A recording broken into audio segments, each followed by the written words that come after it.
Et pour savoir comment le gouvernement compte appliquer les recommandations de ce rapport, on accueille Nahima Temari, ministre de la Jeunesse, des Sports et de la Prévention contre la délinquance. Bonsoir, Faterehao.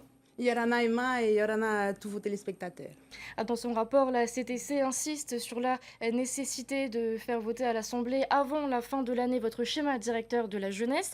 Je vous rappelle que pour le réaliser depuis fin 2023, vous avez enchaîné les tournées, les assises de la jeunesse et les missions dans les îles. Les travaux sont-ils terminés et le schéma pourrait-il passer à l'Assemblée avant la fin de l'année, selon vous? Alors en réalité, dans le rapport Emma, la Chambre demande l'approbation, en tout cas le vote de ce schéma directeur par l'Assemblée en fin 2025. Donc la bonne nouvelle, c'est qu'on a un an d'avance sur les souhaits de la Chambre, puisqu'il était prévu initialement que ce schéma soit proposé au vote à la fois du CESEC et de l'APF fin 2024. Le circuit administratif étant ce qu'il est aujourd'hui, ce sera pour le début de l'année 2025. Et parmi les recommandations, la CTC suggère, je cite, d'améliorer dès à présent le pilotage interministériel des politiques publiques en faveur de la jeunesse. C'est un retour qui émane également des acteurs du terrain, on l'a vu dans le reportage précédent. Faudra-t-il prévoir un délégué interministériel de la jeunesse, comme c'est le cas par exemple pour le climat? Je pense que ça pourrait effectivement être une option. En tout cas, nous, on l'a envisagé. Le délégué interministériel, la différence qu'il a avec un ministre, c'est qu'il n'a pas des équipes derrière, des techniciens pour permettre la mise en œuvre. Moi, j'ai bon espoir qu'avec notre gouvernement, parce qu'il existe cette interministérialité, on arrive à aller jusqu'au bout de ce schéma directeur. Et donc, dans ce schéma directeur, les premières préconisations en termes de gouvernance, c'est la création de 3 organes de gouvernance. Le comité de pilotage qui va donc faire le suivi et notamment le suivi des indicateurs pour venir vérifier la performance des actions qui vont être déployées. Il y a également un 3e organe qui est le Conseil des jeunes qui a existé à une époque, qui a été mis en sommeil et qu'il va falloir réanimer. Donc j'ai bon espoir sincèrement qu'on y arrive. À l'échelle interministérielle, j'ai pas d'inquiétude, pas de doute. Je pense que mes collègues du gouvernement et notre président Moutei Broderson me connaissent suffisamment maintenant pour savoir que je lâcherai pas et je sais que je peux compter sur eux. Là où il va falloir qu'on soit particulièrement bon, parce qu'en fait, ça va au-delà de l'interministérialité pour moi, c'est de permettre en fait à l'ensemble des services et établissements du pays et de l'État de travailler ensemble, parce que de manière systématique, on travaille en silo, sauf que la jeunesse, comme le relève la Chambre, en fait, c'est hyper transversal. Et d'après le rapport, le grand nombre d'acteurs que vous venez tout juste de citer risque de compliquer la mise en œuvre des actions. Qu'en pensez-vous? Je ne suis pas certaine parce que dans le partage des compétences, la jeunesse, c'est une pleine compétence de la Polynésie. Donc le cap, il va être donné par le gouvernement. Mais ce cap, il est co-construit avec les acteurs de terrain, les jeunes eux-mêmes, mais aussi les familles. Aujourd'hui, tout le monde est autour de la table et c'est une chance. Et je tiens à remercier la Chambre d'avoir ouvert en fait la première enquête de notre gouvernement sur la jeunesse, parce que enfin, on s'en préoccupe en matière de politique publique.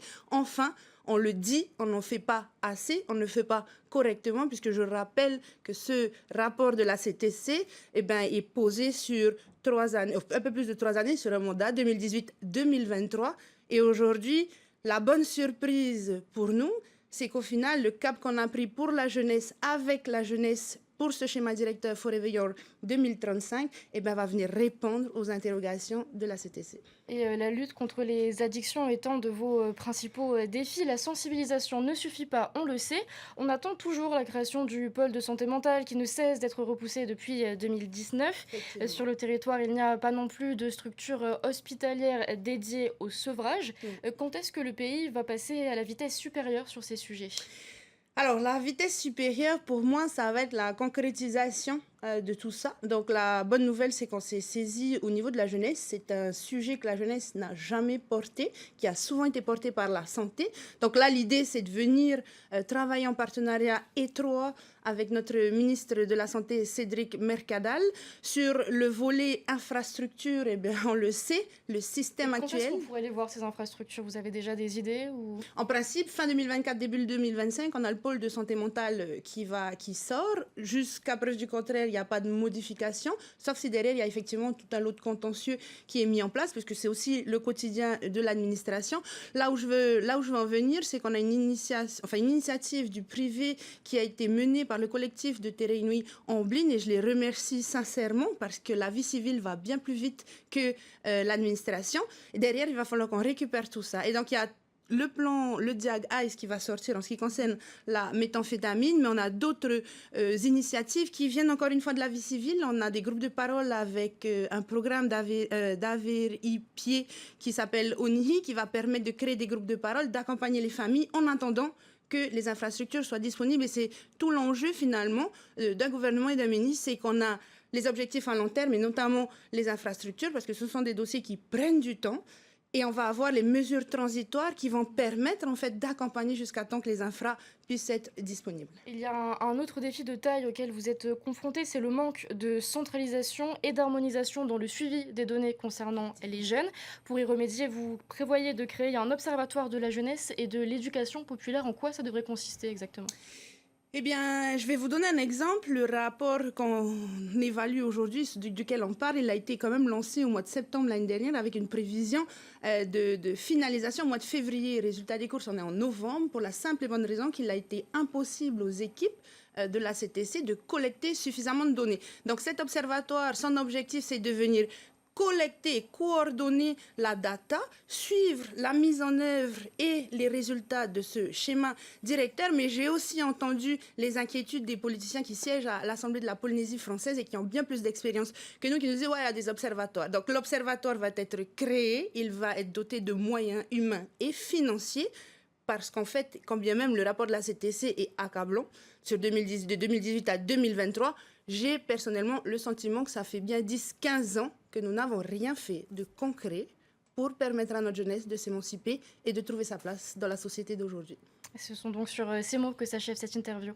Maruru et moi, juste, je profite de ma présence sur le plateau parce que je n'ai pas eu le temps de faire pour féliciter l'ensemble des athlètes, hommes, femmes, jeunes, paras, pour la 31e édition de Hawaiki Nui Va'a. L'événement s'est déroulé dans de très bonnes conditions.